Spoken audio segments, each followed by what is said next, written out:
Welcome to another episode of Exposed. Exposed is a new youth talk show on Mohawk TV. The purpose of the show is to expose the issues that matter to Ganawaga's youth and provoke thought and discussion on these topics. I'm one of your panelists, Hogan Gilbert. Jessica Deere. And Taylor Goodleaf. So on October 20th, there were about, actually I'm not sure how many, but hundreds or maybe even thousands of people wore purple in honor of the LGBT youth who have committed suicide due to homophobic abuse in their homes and schools. And I know several Ganawag youth participated by wearing purple that day. Yeah, I saw plenty of people wearing purple. I went to pick up my girlfriend at Dawson, and there was like a couple hundred people wearing purple that day. Yeah, I think it was, I think the most was at Dawson. Yeah. But they had something like coordinated. It was planned for everyone that day to do it. Yeah, at Concordia, at Concordia, there wasn't too many people wearing purple, and I actually didn't realize it was that day. I would have wore purple, or I would have bought something to wear, but. Yeah. What does LGBT stand for those who don't know? Lesbian, gay, bisexual, and transgendered. Okay. So I guess with this recent event, I wanted to talk about this on the show. I guess, what are your views towards homosexuality in youth? I find a lot of people don't like to talk about it, especially not here. I mean, it's pretty hard being... I would think that it would be hard to be homosexual, anywhere, but I find here it's even worse because it's so small, and everyone's just And everyone's afraid of it. Yeah, well, it's afraid. No one wants to talk about it. They're they're afraid. Yeah. Homophobia runs rampant. Yeah. That's unfortunate. What were you saying before the show? Someone, Oh, no, because I was talking to an elder, and it was, really, shocking to hear this from somebody that... They said, a long time ago, our ancestors said that there's going to be this disease that's going to, come and, corrupt everything in our people and all this stuff, and went on to say how there's, there's so many of them these days, and Ganawag, and it's okay, they're, what do you mean that, there's so many of them, that, there's still people. Yeah. I find people, our age are way more, I guess, open.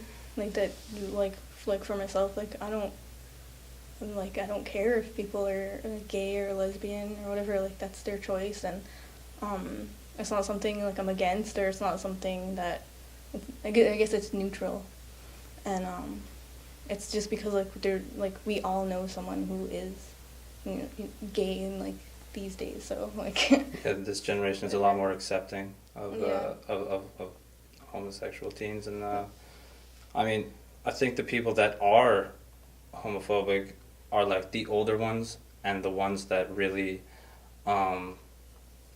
put the older ones on a pedestal, and they just want to really be like them, and that's why homophobia, I think, still runs rampant, Yeah, but I think there are definitely in town, some, homophobic youth. Oh, definitely, yeah, because their parents are homophobic, that's why. But, what I found was, kind of disturbing was, when my friend, my best friend, came out of the closet, she didn't feel that comfortable to tell me in person or over the phone. She told me over MSN, and she used, my Mohawk name, Ganasio, and she was like, Ganasio, I'm gay. And then she had, the ... do you hate me? And I was just kind of what? Why would I hate, it just, kind of is so heartbreaking. Yeah, that, it's someone sad would to feel, think that they feel that's how people are going to perceive them, you shouldn't have to feel that way. I don't think anyone should have to feel that way for being who they are. Mm-hmm. Yeah, I wasn't around. One of my friends told me that they were gay, well, bisexual, but, the way he told me, we were just in the car, and he was like, so Hogan, I got something to tell you.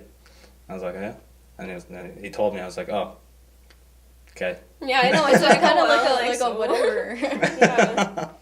But I I don't know. I find it's like it's a shame that there has to be a day in honor of these, youth. They're not even, they're like, I don't know how old some kids are. When from a young age that you're either gay or straight or you're bi.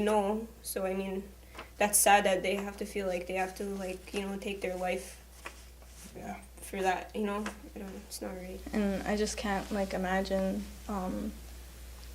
people in town who are, I guess, gay, and then it seems like there's no support for them in Ganawage.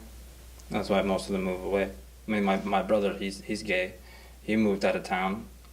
My friend, he lives in New York now, and well, that's the only two people I know. But for the most part, a lot of people are more geared towards out of town than they are staying in town. What do you think is what do you think we can do to make them, I guess, feel more accepted in Ganawage? Acceptance in general. Just stop looking at what they prefer and just start seeing them as humans. Yeah, I don't think we can change anyone's opinion if they think, that, I don't know, if someone's not worthy of anything because they're gay, then, to hell with them. I think people just need to accept themselves, and if you can accept yourself, then, who cares what anyone else is going to think, It doesn't matter. I remember there was a Facebook group or something in for Ganawage that they wanted to start something to have support for these especially youth who are trying to come out of the closet, and so that it's more I guess widely accepted in Ganawage, and someone threw out the idea for a gay parade, and yeah. I just thought of it okay, whatever, and then there's so many people who are against the idea. They're well, you have your parade in Montreal, you don't need that here. But it's well, maybe some of our youth do need it, and it's not just the idea of a parade, but some sort of I guess organization or event that's associated with raising awareness. Just so they feel more comfortable, Yeah. They know that not everyone is anti. Yeah. I know, especially our generation, we use expressions that we probably shouldn't. That they're aren't very politically correct. Yeah. And I think the gay is definitely one. Yeah, everyone uses that, Yeah. Gay or retarded or certain things that we probably shouldn't say, but we're just so used to saying it. Yeah. And I think most of the time people don't use it in a way to make them that group of people feel a bad, No, I think it's it's not intentional. It just comes out that way. It's just and I know it's a bad habit of mine and probably Mine too. Yeah. yours as yeah, well. I think so. But yeah, I'm not, I'm not homophobic. I don't have anything against gays, lesbian, bisexual, transgendered at all, but it's just a bad habit. Yeah. You don't even think about it. And I know that there are people who are gay and don't mind it because they know that it's not intentional, but then there's those who do. Yeah. And I think just because it's not politically correct, I guess that's why I categorize it as a bad habit. Yeah. Yeah, it's always really awkward when it kind of slips out. And Yeah, and then you're not sure who you're with. Do I apologize or do I just let it go? Yeah. So with that, we'll take a short break and we'll be back with more Exposed.